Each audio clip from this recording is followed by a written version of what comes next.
Mapagpalang araw po sa ating lahat. Sa aking minamahal na kapwa-lingkod bayan ng Cagayan Valley Medical Center, marami na ang ating napagdaanan sa mga nakalipas na buwan.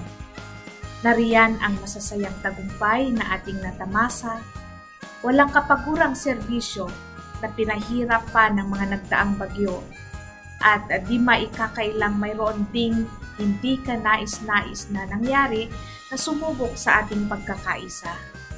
Ngunit sa kabila ng lahat ng ito'y patuloy tayong naging matatag at patuloy nagbibigay serbisyo sa ating komunidad. Nagpapasalamat ako sa mga pagsusumikap, dedikasyon, pagmamahal at pagod na inyong inialay sa ating mga pasyente. Salamat sa patuloy na pagbibigay ng inyong oras at sa walang sawang suporta sa bawat aktibidad ng ating hospital. Ang inyong suporta sa mga aktibidad ng ating hospital, nakamit na natin ang napakarami at makabuluhang tagumpay. Palagi akong naniniwala na ang ating pagtutulungan at ang ating matinding hangarin ay gagawa pa ng mas malaking pagbabago. Isang pagbabago na para sa kabutihan ng pangkalahatan. Kaya naman nais ko kayong purihin sa walang patid na dedikasyon sa ating mga kliyente at sa ating institusyon.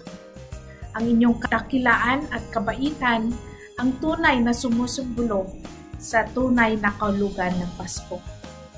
Ngayong Kapaskuhan, ipinapanalangin ko na naway mapuno ang inyong mga puso ng pag-asa, kagalakan at pag-ibig. Ating alalahanin ang tunay na diwa ng Pasko, ang pagkakaisa, pagtutulungan at paggawa ng mabuti sa ating kapwa. Sapagkat kung tayo ay sama-samang nagtatrabaho, ay mas malayo pa ang ating mararating sa pagbibigay ng serbisyong medikal. Maligayang Pasko at maligong bagong taon mula sa Office of the Medical Center Chief.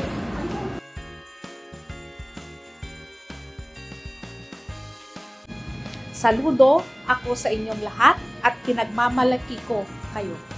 Maligayang Pasko at maligong bagong taon.